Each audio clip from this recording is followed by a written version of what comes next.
Hello दोस्तों, स्वागत है आप सभी को मेरे यूट्यूब चैनल पॉलिटिकल से। अपने भाई का चैनल है यार। दोस्तों, आज हम जानेंगे इजराइल को तुर्की ने मिसाइल भेजी है और मुस्लिम लीगों का कुछ बयान सामने आया है और ऐसा बहुत सारे खबर है। और गाजा में मौत का आंकड़ा बढ़ रहा है और दुनिया लोग देख रहे हैं। दुनिया की हर 57 मुस्लिम कंट्री देख रहे हैं और दुनिया हर एक कंट्री देख रहा है कि गाजा में जो मौत का आंकड़ा बढ़ रहा है, लेकिन उसके लिए कोई कुछ नहीं बोल रहा है। मौत का आंकड़ा बढ़ रहा है, बढ़ने दो, ऐसा हो रहा है। अगर खुद के ऊपर ऐसा होता तो क्या होता, है ना। तो देखिए पूरा वीडियो क्या है मामला। और वीडियो शुरू करने से पहले अगर आप मेरे चैनल पे नए आए तो प्लीज चैनल को सब्सक्राइब करें, लाइक करें, कमेंट करें और शेयर करना ना भूलें। तो चलिए अभी वीडियो देखते हैं। वीडियो देखने के बाद फिर बात करेंगे। दोस्तों, इस रिपोर्ट में खबरें बहुत सारी हैं, लेकिन पहले शुरुआत हम तुर्की से कर लेते हैं। ये बड़ी खबर है और इसकी सच्चाई भी जानना हम सभी को ज़रूरी है। क्या तुर्की ने इजराइल को समुंदर के रास्ते बहुत सारी मिसाइलें भेजी हैं, जिन मिसाइलों का इस्तेमाल इजराइल ने गाज़ा पर हमला करने के लिए किया है। दरअसल ये खबर बहुत ज़्यादा तेज़ी के साथ सोशल मीडिया पर शेयर की जा रही है।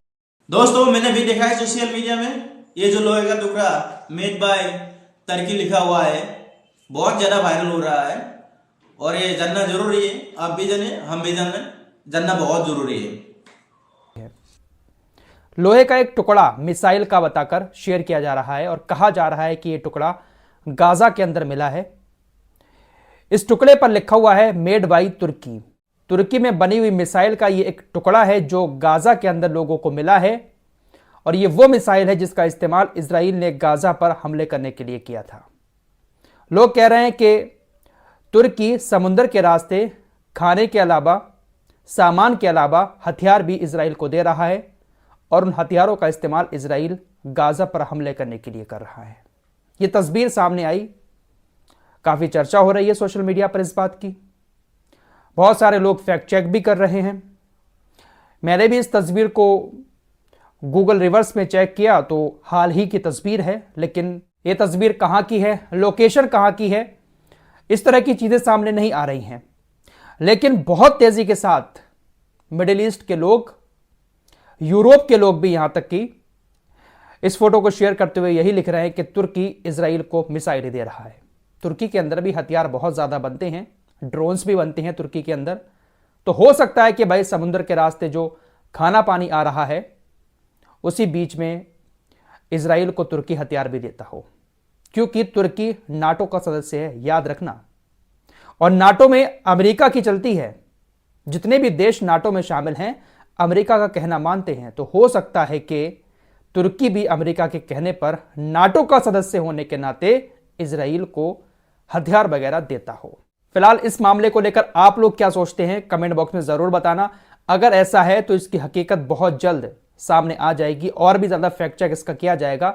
लेकिन अभी फिलहाल जितना हो सका किया, कोई पुख्ता सबूत नहीं मिला है। लेकिन यह मेड बाय तुर्की मिसाइल का एक टुकड़ा जरूर सोशल मीडिया पर वायरल हो रहा है।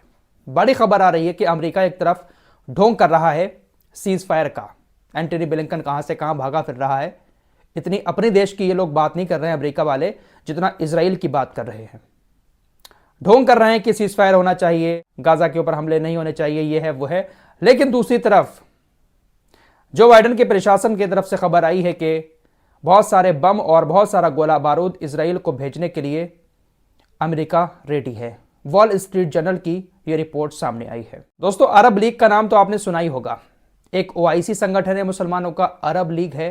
तो अरब लीग में जो मुस्लिम देश शामिल हैं उसमें से कुछ मुस्लिम देशों ने अरब लीग से कहा है, अपने संगठन से, कि आप उन सभी इजरायली संगठनों को आतंकी लिस्ट में डालें जो लोग वेस्ट बैंक के अंदर, मस्जिद अक्सा के अंदर पंगा करते हैं, फिलिस्तीनियों पर हमला करते हैं, मस्जिद अक्सा में जाकर तोड़फोड़ करते हैं। ऐसे सभी इजरायली संगठनों के ऊपर प्रतिबंध लगाया जाए और उनको ब्लैक लिस्ट में डालकर आतंकवादी घोषित किया जाए। मुस्लिम लीग के कुछ देशों ने इस तरह की मांग की है अपने संगठन से। वैसे मुस्लिम लीग हुआ या ओआईसी हुआ, इन सभी को सबसे पहले इजराइल को आतंकी देश घोषित करना चाहिए ऑफिशियली तौर पर। क्या आतंकी डिक्लेयर करने का हक सिर्फ अमेरिका को ही है? अरे भाई, ओआईसी भी कोई छोटा मोटा संगठन थोड़ी है, मुस्लिम लीग जैसा संगठन कोई छोटा मोटा संगठन थोड़ी है। बाकायदा स्टेटमेंट जारी करें और इजराइल को आतंकी देश घोषित करें। कहीं पर भी इजराइल का जिक्र करें फिर तो आतंकी देश इजराइल के नाम से करें। जिस तरह से अमेरिका हमास का जिक्र करता है या इजराइल हमास का जिक्र करता है, हुतीज का जिक्र करता है, तो उनको आतंकी संगठन कहकर बुलाता है। इसी तरह से ओआईसी जैसे संगठन या मुस्लिम देश इजराइल को जब बुलाएं तो आतंकी देश के नाम पर बुलाएं, लेकिन इनकी औकात नहीं है ऐसा कुछ करने की। फिलहाल एक और बड़ी खबर यह है, इजराइल का ये जो कट्टरपंथी नेता है बेन गवीर, इसने एक बहुत बड़ा ऐलान किया है और यह मांग कर रहा है कि रमजान के महीने में फिलिस्तीन के लोगों को मस्जिद अक्सा में जाने पर प्रतिबंध लगाया जाए। इजराइल का राष्ट्रीय सुरक्षा मंत्री है ये, और इसकी बातें देखिए, और ये लगा भी देगा प्रतिबंध, अपनी सेना को वहां पर तैनात कर देगा। फिलिस्तीनियों को रमजान के महीने में भी मस्जिद अक्सा में नहीं जाने देगा। जब से जंग शुरू हुई है एक भी जुमा नहीं पढ़ने दिया इजराइल की सेना ने, तो हो सकता है कि रमजान में भी फिलिस्तीनियों को मस्जिद में जाने से ये लोग रोक ले। इतना सब कुछ होगा, लेकिन मजाल किसी की कि इनके खिलाफ एक शब्द भी बोल सके। क्या ही बार बार इन इस्लामिक देशों की बात। दोस्तों, जब से ये जंग शुरू हुआ, जितना भी इस्लामिक कंट्री है पूरी दुनिया में, मेरे ख्याल से तो हर सबको पता है ये 57 मुस्लिम कंट्री है, इस्लामिक कंट्री है, और इन सभी इस्लामिक कंट्री ने अपना अपना औकात दिखा दिया है। सब ने अपना अपना औकात दिखा दिया है जब से ये जंग शुरू हुआ है। और जब मस्जिद अक्सा पर फिलिस्तीनियों को जाने के लिए प्रतिबंध लगाएगा, तो अब ये पूरी दुनिया की मुसलमान, पूरी दुनिया की मुस्लिम नेता देखते रहेगा, लेकिन कोई कुछ नहीं बोलेगा। अगर मुंह से बोलेगा तो दिल से हाथ मिला हुआ है। यही हो रहा है, इसी के लिए मुसलमानों का हार हो रहा है। मस्जिद में जो प्रतिबंध लगाएगा, कोई कुछ नहीं बोलेगा।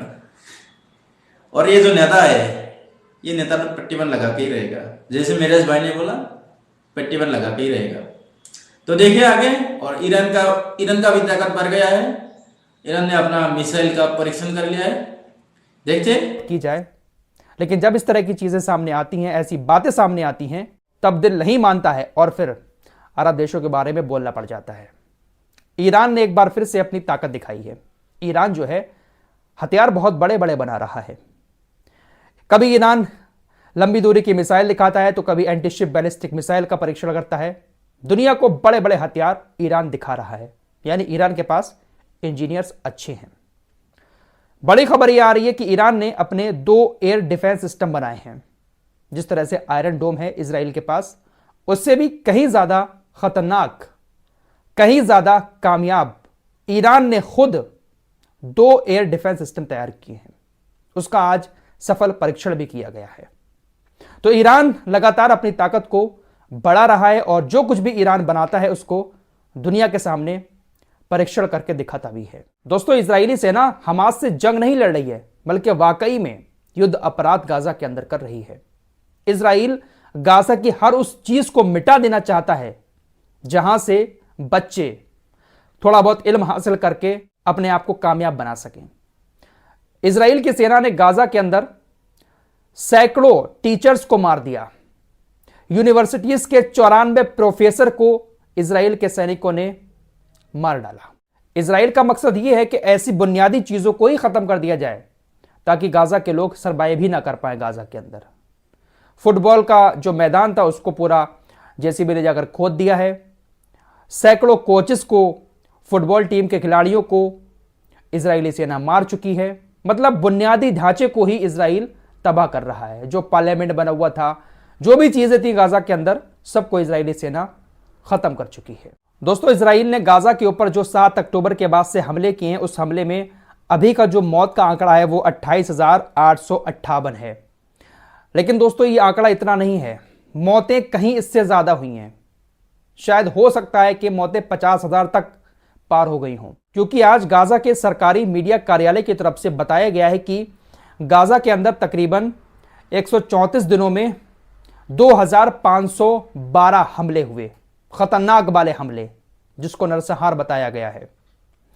और इस नरसंहार में 35,858 लोग लापता हैं, जिसमें से 28,858 लोगों की मौत कंफर्म हुई है, जिनकी हॉस्पिटल में जाकर मौत हुई है। बाकी लोग जो हैं कुछ मलबे के नीचे दबे हुए हैं और कुछ कहां है कुछ नहीं पता। जो मौत का आंकड़ा आपको 28,000 नजर आ रहा है, ये वो आंकड़ा है जिनका पंजीकरण, जिनका रजिस्ट्रेशन मौत का गाजा के हॉस्पिटल में हुआ है। बाकी मौतें कितनी हुई हैं जिनका रजिस्ट्रेशन नहीं हुआ है, किसी के चिथड़े उड़ गए, किसी की बॉडी ही नहीं मिली, ऐसी ना जाने कितनी लाशें गाजा के अंदर हैं जो अब मिट्टी में मिल चुकी हैं। गाजा के अंदर मौतों का आंकड़ा बहुत बड़ा है, लेकिन ये आंकड़ा सिर्फ अभी छोटा सा हम लोगों को नजर आ रहा है। फिलहाल इस रिपोर्ट में इतना ही, मिलते हैं कुछ और लेटेस्ट अपडेट के साथ। तब तक के लिए अपना ख्याल रखिए। अल्लाह हाफिज। तो दोस्तों दुआ कीजिए फिलिस्तीन के लिए और पूरी दुनिया के लिए। रमजान में ऐसा ना हो, रमजान में भी जंग लगाने का इन लोगों का इरादा है, इजराइलियों का।